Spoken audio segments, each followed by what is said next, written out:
Hello friends, Chaitu chronic start చేసిన దగ్గర నుంచి మీరు హిస్టరీస్ చూశారు, అలాగే మిస్టరీస్ కూడా చూశారు. కానీ ఈ వీడియో మాత్రం మిస్టరీ విత్ హారర్ ఇంపాక్ట్ ఉంటుంది. కొంచెం డిస్టర్బ్డ్ గా ఉంటుంది. వీక్ హార్ట్స్ ఎవరైనా ఉంటే ఇప్పుడు ఈ వీడియోని స్కిప్ చేసేయండి. Welcome to Chaitu Chronicles, welcome to the interesting video. కథలోకి వెళ్తే ఇది ఎలీషా లామ్ అనే ఒక 21 years ఓల్డ్ ఉన్న ఒక అమ్మాయి కథ. ఈ స్టోరీలో చాలా ట్విస్ట్లు ఉంటాయి, టర్న్స్ ఉంటాయి, స్టోరీలో ఇన్ డీటెయిల్ స్టోరీస్ కూడా ఉంటాయి. కాబట్టి వీడియోని ఎక్కడ స్కిప్ చేయకండి, ప్రతి డీటెయిల్ మైన్యూర్ గా మీకు అర్థమవుతుంది. ఎలీషా లామ్ ఈమె కెనడాలో జన్మించింది. వాళ్ళ పేరెంట్స్ ఒక చైనీస్ ఎమిగ్రెంట్స్ అన్నమాట. సో యాక్చువల్ గా వాళ్ళది మిడిల్ క్లాస్ ఫ్యామిలీ. వాళ్ళు ఒక రెస్టారెంట్ రన్ చేసుకుంటున్నారు. ఆమెకి సిబ్లింగ్స్ కూడా ఉన్నారు. అండ్ ఫ్యామిలీ సైడ్ నుంచి కూడా ఏమైనా సమస్యలు ఉన్నట్టు ఎటువంటి ఎవిడెన్స్ కూడా లేదు. అంత హ్యాపీగా ఉండే ఫ్యామిలీనే వాళ్ళది. తను యూనివర్సిటీ ఆఫ్ కొలంబియాలో చదువుకుంది. యాక్చువల్ గా తను సైకాలజీ స్టూడెంట్. మనుషుల బ్రెయిన్ మీద, వారి యొక్క ఆలోచనల మీద ఇంట్రెస్ట్ బాగా ఎక్కువ. ఎలీషా ఒక creative and expressive person. Actual గా తన డైలీ రొటీన్ ఏంటంటే తంబ్లర్ లో తన ప్రతిదీ పోస్ట్ షేర్ చేసుకునేది, తన personal thoughts and feelings. Actual గా తను ఒక సోలో ట్రావెలర్. తన ట్రావెల్ ఫొటోస్ ఎవ్రీథింగ్ ప్రతిదీ కూడా ఆ తంబ్లర్ లో తను పోస్ట్ చేసుకునేది. అండ్ ఇప్పటికీ అవి మనకు కనిపిస్తూ ఉంటాయి. తంబ్లర్ అనేది, అంటే తెలియని వాళ్ళకి చెప్తున్నా, తంబ్లర్ అనేది లైక్ ఇన్స్టాగ్రామ్ ప్లస్ ఒక డైరీ లాంటిది అనమాట. అంటే వాళ్ళ ఫోటోస్ షేర్ చేసుకోవచ్చు, వాళ్ళ థాట్స్ రాసుకోవచ్చు. అలా తన ఒక ఫోటో షేర్ చేసుకునేది, తన పర్సనల్ థాట్స్ రాసుకునేది, తన ఫీలింగ్స్ షేర్ చేసుకునేది. ఇలా రెగ్యులర్ గా ప్రతి ఒక్కరితో అప్డేట్ లోనే ఉండేది సోషల్ మీడియా ప్లాట్ఫామ్స్ లో. అంటే ఒక్క లైన్ లో చెప్పాలంటే, ఆమె బయటకు నవ్వుతూ కనిపించిన ఆమె యొక్క నిజమైన భావాలు ఒక ఆన్లైన్ డైరీలోనే దాగున్నాయి. యాక్చువల్ గా తన ఆన్లైన్ లో ఎక్స్ప్రెసివ్ గా ఉండి తన ఫీలింగ్స్ అన్ని కూడా ఓపెన్ గా రాసేది. కానీ లోపల మాత్రం చాలా లోన్లీనెస్ ఫీలింగ్ తో ఉండేది. అంటే బయటకు నార్మల్ గా కనిపించిన లోపల చాలా స్ట్రగుల్ అయ్యేది. దానికి కారణం అదే తనకున్న మెంటల్ హెల్త్. తనకు ఒక హెల్త్ ఇష్యూ ఉండేది, అదే బైపోలార్ డిజార్డర్, లైక్ డిప్రెషన్ లో ఉండేది. ఇప్పుడు ఈ హెల్త్ ఇష్యూ వల్ల తన మూడ్ స్వింగ్స్ గానీ, ఎక్స్ట్రీమ్ ఎమోషన్ స్టేట్స్ గానీ ఇవన్నీ పరిధులు దాటేవి. సో దానికి తన మెడిసిన్ యూజ్ చేసేది. కానీ ఒక్కో సందర్భంలో తన మెడిసిన్ స్కిప్ చేసేది. అప్పుడు చాలా ఇబ్బందులు ఎదుర్కొనేది. తనకు యాక్చువల్ గా బుక్స్ చదవడం చాలా ఇష్టం, అలాగే ట్రావెలింగ్ అంటే కూడా చాలా ఇష్టం. యాక్చువల్ గా తనకు చాలా తక్కువ మంది ఫ్రెండ్స్ ఉండేవారు.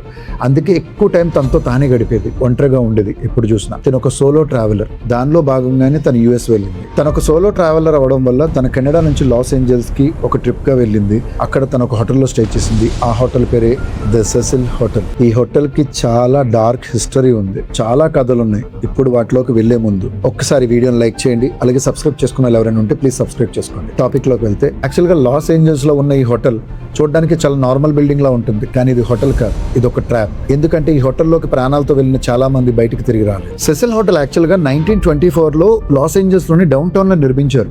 నిర్మించిన కొత్తల్లో ఇది ఒక లగ్జరీస్ హోటల్. 700 రూమ్స్ ఉండేవి. మొదట్లో ఇది మోస్ట్ సక్సెస్ఫుల్ హోటల్. దీనిలో ఓన్లీ రిచ్ పీపుల్ మాత్రమే స్టే చేసేవారు. కానీ కొద్ది క్రమంలోనే మొత్తం కథంతా మారిపోయింది. 1930 తర్వాత స్కిడ్ రో కి దగ్గరగా ఉండడం వల్ల ఒక గ్రేట్ డిప్రెషన్ తర్వాత ఆ area poor and crime zone గా మారింది. లైక్ డ్రగ్స్, ప్రాస్టిట్యూషన్, వైలెన్స్ చాలా బాగా పెరిగిపోయి హోటల్ రెప్యుటేషన్ కూడా స్లోగా డిగ్రేడ్ అయింది. దీనివల్ల హోటల్లో అన్సేఫ్ అట్మాస్ఫియర్ ఏర్పడింది. స్కిడ్ రో అంటే ఒక తక్కువ స్థాయి పీపుల్ జీవనం గడిపే ఏరియా అనమాట. లైక్ అక్కడ హోమ్లెస్ పీపుల్ ఎక్కువ ఉంటారు, తక్కువ ప్రైస్ లో హోటల్స్ ఉంటాయి, షెల్టర్స్ ఉంటాయి, అన్సేఫ్ ఎన్విరాన్మెంట్ ఉంటుంది, జాబ్లెస్ పీపుల్, ఈ డ్రగ్ ఎడిక్ట్ అయిన పీపుల్, ఇలాంటి ఒక కైండ్ ఆఫ్ నేచర్ ఉన్న పీపుల్ అందరూ ఉండే ప్రాంతమే స్కిడ్ రో అంటారు. ఈ స్కిడ్ రో వల్లే అంత కాస్ట్లీ హోటల్ కూడా ఒక చీప్ హోటల్ లా మారిపోయింది. అది కూడా పెద్ద సమస్య కాదు. కానీ 1931 నుంచి స్టార్ట్ అయింది అసలైన కథ. 1931 లో ఒక 46 ఏళ్ల వ్యక్తి, ఆయన పేరు వికే నార్థన్. ఈయన హోటల్లో చెక్ ఇన్ అయ్యాడు. కొన్ని రోజులు రూమ్ లోంచి బయటికి రాలా. స్టాఫ్ కి ఏమైందో అర్థం కాక రూమ్ డోర్ బ్రేక్ చేసి లోపలికి వెళ్లి చూశారు. లోపలికి వెళ్లి చూస్తే ఆయన పాయిజన్ తీసుకుని సూసైడ్ చేసుకున్నాడు. ఇది హోటల్ చరిత్రలో అఫీషియల్ గా రికార్డ్ అయిన డెత్. 1937 లో ఒక 25 ఏళ్ల మహిళ, తన పేరు గ్రేస్ మాగ్రో. తన ఈ హోటల్ 9th ఫ్లోర్ నుంచి జంప్ చేసి సూసైడ్ చేసుకుంది. స్ట్రీట్స్ లో తన డెడ్ బాడీ దొరికింది. అప్పటి నుంచి ఈ సీన్ రిపీట్ అవుతూనే ఉంది. యాక్చువల్లీ ఇది కొంచెం డిస్టర్బింగ్ కేస్. ఎందుకంటే 1944లో డోరతీ జీన్ పర్సెల్ అనే ఒక మహిళ, తను ఒక ప్రెగ్నెంట్, తన ఈ హోటల్ రూమ్ లో ఒక బేబీకి జన్మనిచ్చింది. కానీ ఆమెకు తెలియదు, తనకున్న మెంటల్ కన్ఫ్యూజన్ వల్ల ఆ బేబీని విండో నుంచి బయటకు విసిరేసింది. ఒక new Born instant death case అది. అలాగే 1962లో పౌలిన్ ఒటన్ అనే ఒక 27 ఏళ్ల మహిళ మళ్ళీ 9th ఫ్లోర్ నుంచి జంప్ చేసింది. కానీ ఈసారి ట్విస్ట్ ఏంటంటే, ఆమె పడినప్పుడు కింద నడుచుకుని వెళ్తున్న జార్జ్ జియోనీ అనే ఒక వ్యక్తి మీద పడింది. ఇద్దరు కూడా స్పాట్ లోనే చనిపోయారు. 1964లో గోల్డీ ఓస్కూడ్ అనే ఒక రిటైర్డ్ టీచర్, ఆమె ఇదే హోటల్ రూమ్ లో బ్రూటల్ గా రేప్ అండ్ మర్డర్ గావించబడింది. సో ఈ వరుస సూసైడ్ల వెనకో లేదా ఈ వరుస క్రైమ్ల వెనకో ఏముంది అని ఒక రీజన్ లోకి వెళ్తే, యాక్చువల్ గా కొంతమంది చెప్పేది ఏంటంటే ఇది ఒక హాంటెడ్ హోటల్. బేసిక్ గా ఆ హోటల్లోకి వెళ్ళిన తర్వాత ఒక మెంటల్ హిలూజినెస్ లోనే వాళ్ళని హార్మ్ చేసుకునే విధంగా తయారవుతారు. సో అదే ఈ క్రైమ్స్ కి మేజర్ రీజన్ అని చెప్తున్నారు. కానీ ఇంకొక డార్క్ ఇన్సైట్ అయితే ఖచ్చితంగా ఉంది. 1985లో ఒక సీరియల్ కిల్లర్, అతను రిచర్డ్ రామిరేజ్, ఇతని హోటల్లో స్టే చేసేవాడు. లోపల ఉన్న వాళ్ళని మర్డర్ చేసి బ్లడ్ స్టెయిన్స్ తో తిరిగి వచ్చేవాడు. యాక్చువల్ గా ఆ ఏరియా అంతా స్కిడ్ రో ఏరియా అవడం వల్ల ఎవరికి పెద్దగా అనుమానం వచ్చేది కాదు. అలాగే 1991 లో కూడా ఇక జాక్ అంటర్ వేగర్ అనే ఒక వ్యక్తి ప్రాస్టిట్యూషన్ టార్గెట్ చేసి మర్డర్ చేసేవాడు. ఒక ఇద్దరు సీరియల్ కిల్లర్స్ ఈ హోటల్లో స్టే చేయడం కూడా ఈ హోటల్ ని చాలా డ్యామేజ్ చేసింది. మర్డర్స్, ఎన్ని క్రైమ్ ఇన్సిడెంట్స్ జరుగుతున్నా అదొక డేంజరస్ హోటల్. సో అదొక హాంటెడ్ హోటల్లో లేదు అంటే అక్కడున్న డేంజరస్ పీపుల్ వల్ల, క్రిమినల్స్ వల్ల అదొక మోస్ట్ డేంజరస్ ప్లేస్. కానీ ఇవేవి తెలియని ఎలీషా చేసిన పెద్ద తప్పు ఏంటంటే అక్కడ స్టే చేసుకో. యాక్చువల్లీ ఎలీషా మొదట ఒక షేరింగ్ రూమే తీసుకుంది, కానీ తనకున్న హెల్త్ ఇష్యూ వల్ల లేదంటే హోటల్లో దిగినందువల్ల తెలియదు కానీ ఒక స్ట్రేంజ్ బిహేవియర్ చేసేది. ఆ బిహేవియర్ కి తనతో పాటు ఉన్న వాళ్ళు తన మీద కంప్లైంట్ చేశారు. అందుకే తన్ని సింగిల్ రూమ్ షిఫ్ట్ చేశారు. First warning sign. హోటల్లో దిగిన తర్వాత ఎలీషా చాలా స్ట్రేంజ్ గా బిహేవ్ చేసేది. దానిలో భాగంగా ఫిబ్రవరి 1వ తారీఖు 2013 తను ఒక లిఫ్ట్ లోకి వెళ్ళింది. బటన్స్ అన్ని ప్రెస్ చేసింది. రీజన్ ఏంటో తెలియదు కానీ డోర్స్ క్లోజ్ అవ్వలేదు. తను ఎవరో అన్సీన్ పర్సన్ తో మాట్లాడుతుంది. కట్ చేస్తే అక్కడ ఎవరూ లేరు. బయటకు వెళ్ళింది, మాట్లాడుతుంది.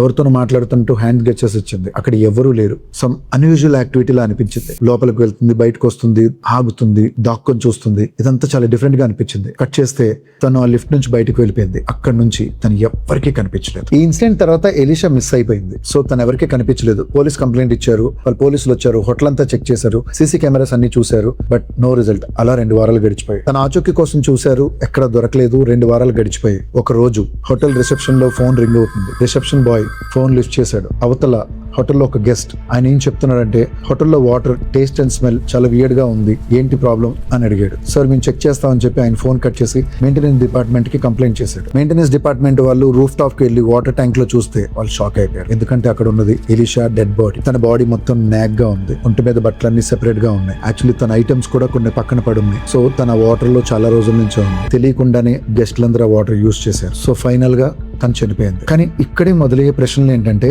ఆ రూఫ్ టాప్ ఒక లాక్ సిస్టమ్ ఉంది, అలారం సిస్టమ్ కూడా ఉంది. అది ఓపెన్ చేస్తే అలారం వస్తుంది, కానీ ఎటువంటి అలారం రాలేదు. సీసీ కెమెరాలో కూడా తన రూఫ్ టాప్ లోకి వెళ్తున్నట్టుగా ఎటువంటి సీసీ ఫుటేజ్ కూడా లేదు. సో అసలు ఎలా జరిగింది? తన వాటర్ ట్యాంక్ వెళ్ళాలంటే వాటర్ కూడా ఫిల్ గా ఉంటుంది, అందులో తను ఎలా దూకింది? ఇవన్నీ చాలా డౌట్స్ అన్ని ఉండిపోయినాయి. ఇక్కడ ఆశ్చర్యం కలిగించే విషయం ఏంటంటే తన అటాప్సీ రిపోర్ట్ లో కూడా no major injuries, no SL signs అని ఉంది. లో లెవెల్ మెడిసిన్ అని రాస్తుంది, అంటే మెడిసిన్స్ తక్కువగా తీసుకుంది అని. ఇక్కడ అందరూ చెప్పే విషయం ఏంటంటే తనకు వ్యక్తిగతంగా బైపోలార్ డిజార్డర్ ఉండడం వల్ల ఆ ఎలివేటర్ ఇన్సిడెంట్ వల్ల తను కొంచెం భయానికి లోనై పైకి వెళ్లి రూఫ్ టాప్ లో వాటర్ ట్యాంక్ లో దాక్కుంది, కానీ బయటికి రాలేకపోయింది అని అంటున్నారు. కానీ ఇది ఎంతవరకు నిజం? థియరీ ఏంటంటే ఆ హోటల్ కున్న డార్క్ హిస్టరీ, అక్కడ ఉన్నటువంటి పారానార్మల్ యాక్టివిటీస్, తను ఆ ఎలివేటర్ లో కూడా తన ఒక్కరితే ఒంటరిగా లేదు, ఇంకెవరో తనతో ఉన్నారు. సో ఇవన్నీ తన మరణానికి ఒక కారణం కావచ్చు. తన జీవితం కూడా అందులో కలిసిపోయింది. తన జీవితంలో జరిగిన చాలా ఇన్సిడెంట్స్ కూడా కొన్ని ప్రశ్నలుగానే మిగిలిపోయి. అసలు ఆ ఎలివేటర్ లో తను ఎవరితో ఉంది, అక్కడ ఎవరితో మాట్లాడింది, ఆ హోటల్లో దిగిన తర్వాత ఏం జరిగింది, తను ఎందుకు ఇలా తయారైంది, ఫైనల్ గా తను ఎలా చనిపోయింది, ఇవన్నీ అంత చెక్కిన ప్రశ్నలు. సో రియల్ గా జరిగిన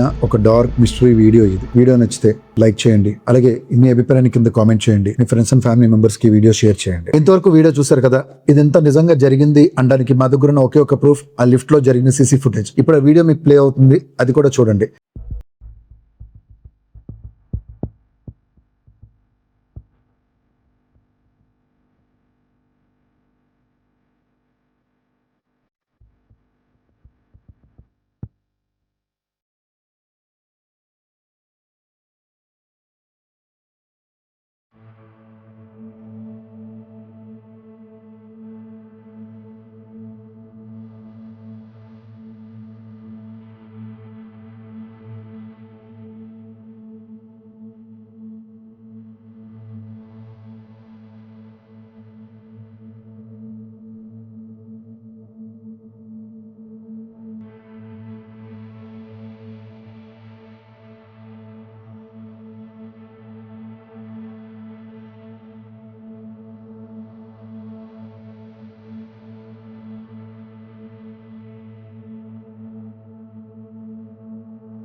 అలాగే సబ్స్క్రైబ్ చేసుకుని పక్కన బెల్ సింబల్ ఆన్ లో పెట్టుకోండి.